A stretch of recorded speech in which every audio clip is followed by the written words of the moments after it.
Hi, I'm the Red Shirt Lady. Today I'm going to make cauliflower cheese soup. It's one of our favorite family soups. And I'm going to start with 2 tablespoons of butter and half an onion that I have chopped, and I'm sauteing on the stove here. If you do not like onions, you can omit this part.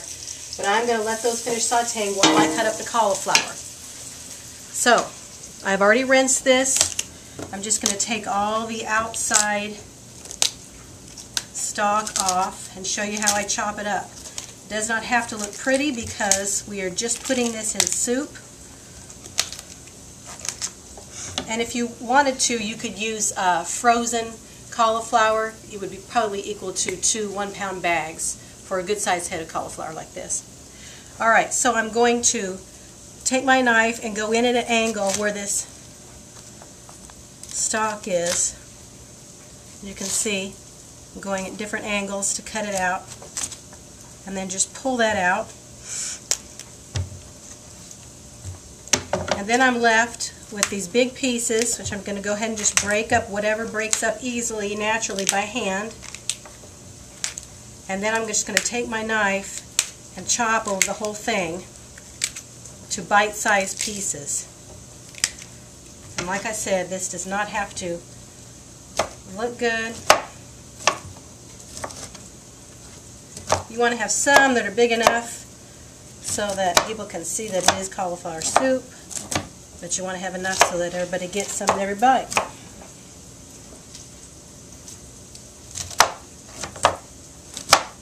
Alright, I've got my cauliflower chopped, and I'm just going to add it to the pot. The onions are done.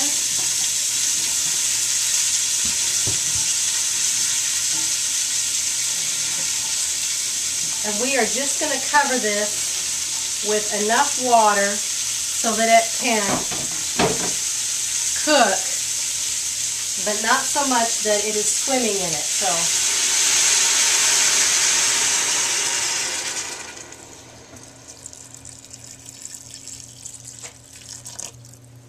like that. And that color is from the sauteing of the onions. So we are going to put a lid on that so we don't lose that moisture. Turn up the heat to at least medium-high and let that boil until they're tender, which will only take 10 minutes or so. Alright, my cauliflower is almost done, so I went ahead and took out a piece, and this is how it needs to be. It needs to be not boiled to death, but so it cuts easily. So I'm going to put that back in the pot, and I have turned it down because it was a rolling boil, and I want it to be medium-low. If you have it boiling hard, then when you add all your milk products, they will curdle. So from now on, you just want to simmer until it's done. So I'm going to add a cup of milk. We're not going to pour out any of this water because we want the good flavor and the nutrition that has come out of our vegetables. Okay, so this is really all the liquid that we're going to put in there, and we're going to make this thick. I'm going to add a 8-ounce bar of cream cheese, which I have cut up into squares so that it will melt easier, and an 8-ounce bar of sharp cheddar cheese that I have pre-shredded. And as it is simmering, I'm just going to slowly mix that. You don't have to constantly stir it, but mix it until it melts. And whenever you make cheese sauces or casseroles, you always want to use sharp cheddar cheese instead of mild, because you're going to get twice as much flavor for the amount of cheese that you have to buy. So that is a little tip that somebody had given me, and I always use it, especially for soups.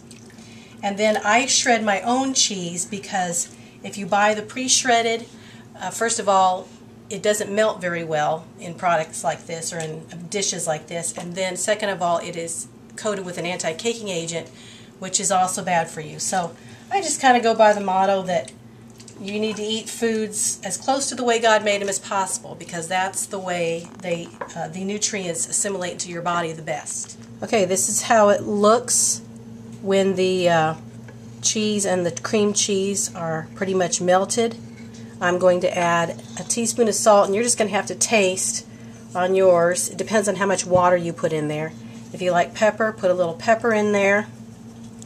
And then this is a little bit more runny than I like it for my cheese soup, so I always thicken it. So I have made a slurry out of a tablespoon of cornstarch and a half cup of water, cold water.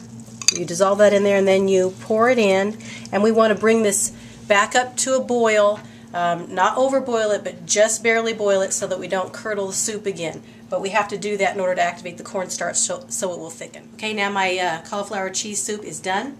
So I want to show you what it looks like when it's thickened enough.